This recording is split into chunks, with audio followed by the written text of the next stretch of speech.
In this video, we'll be talking about what we do for our nighttime routine. What do we do when our trach and vent child goes to bed? Because when our trach and vent child goes to bed, we also go to bed, which means that we are, when you are sleeping, you're sleeping. You're not really listening for alarms. And emergencies also happen at night, so you can't sleep when you're a trach and vent parent. When you have a trach and vent child, you cannot go to sleep that well. You don't sleep as long, you sleep stressed. You have to have some sort of schedule with your spouse. A lot of different families have several different ways of going about doing this. Each family develops their own routine that goes with their schedule for their lifestyle. If the mom works more, if the dad works more, sometimes the wife does a lot of the night shift more. Some families will have the child sleep in a separate room, and whatever parent is monitoring that child will also sleep in that room in a chair and just kind of beacons, or they'll just nap, or they'll just stay awake throughout the night. And this is good, it works for them. My husband and I, for us, we do sleep in the same room as Emma does. It works for us right now.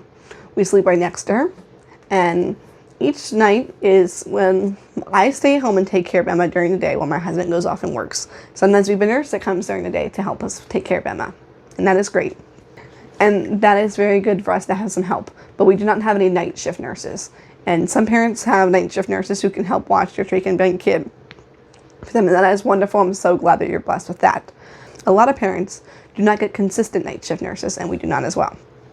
Actually, we have no night nurse, so it's just us. And I'm also day nurse, but sometimes I get a nap in the daytime when she's sleeping for nap time, so that's good. So when she's asleep at night, we're usually about awake to about like 10, 11, depending on the evening or what we have to do the next day and such with work and whatever was going on the next day. So up until 10 o'clock, both of us will get up, take turns, and go up and help Emma, depending on, sometimes she don't feel good or whatnot. But the other one will get up if I don't feel good. Sometimes my husband will get up and go take care of her. She has her monitor and her vent alarms that go off.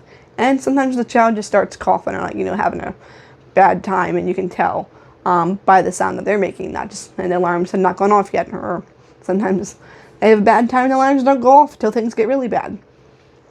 I've had those moments. You probably had them too. I'm sorry. Now, so it's up till 10 and 11, we both watch Emma. And then at 12, between 12 and 4, usually I'll take that shift where I will get up and help Emma if she needs help. I'll get up and help her between 12 and 4 a.m.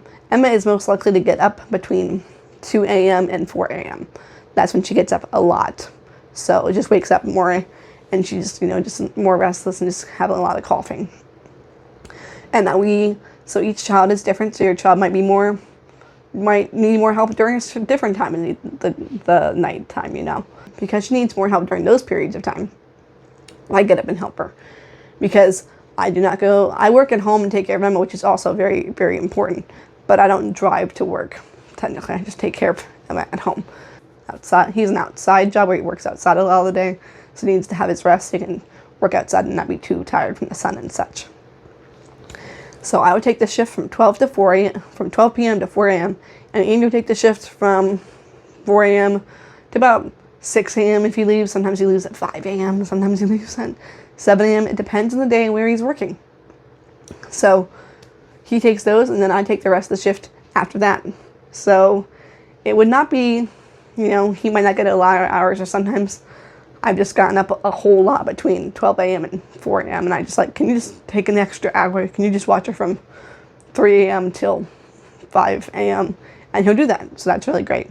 We do have a nightlight by Emma, so it's easy to just click on, so we can just turn it on and it lights up. It's still dim, but it lights up enough where we can see how far to suction Emma, and we're able to find her GJ tube, which we feed her through.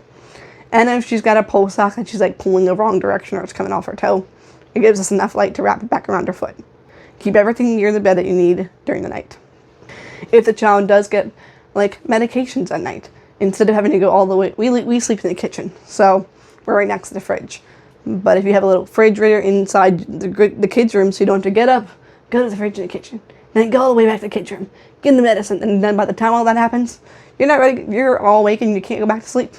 So get a fridge, put it in your room or in the kids' room, so you just grab the medicine, go, give it to the child, go back to bed. So I hope that's helpful about the refrigerator. If this video was helpful, please like and subscribe. It does help. I would love to have your comments and like your suggestions on what you do for night shift for your kids. Please follow, like, and subscribe. I would love to also have your comments down below and let me know. This is more trach and vent related. I'm not sure what to do with a trach child because they're not as, they're still very, like, they're still important to watch, but they're not attached to the ventilator as much, but I'm sure they're very important to watch till at night. Each parent has to take their own judgment call if they're a kid. So this is not medical advice. This is just advice from another trach and vent mom to other trach and vent parents. Hope it is helpful. Please like and subscribe. It does help. We're just trying to help take care of them in the best way we can and help you all take care of your children. I also have an account on Amazon. It's called Trach and Vent Family, and I have some recommendations there for like long-term hospital stays or what to do in a car, like items that are essential for the car when you go on a trip with, just even like a drive with a trach and vent kid. And then also have several moms have suggested to me different ways to organize their room, and that's why I also have pictures on the Amazon account about different things you need to organize your room when you take care of your kid, you know, like organizing all the stuff. So, and different links to all the things that they use. But please look it up, Trach and Vent Family on Amazon.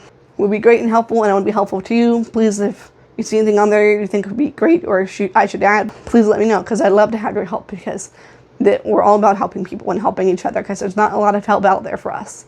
Thank you so much. Have a good day.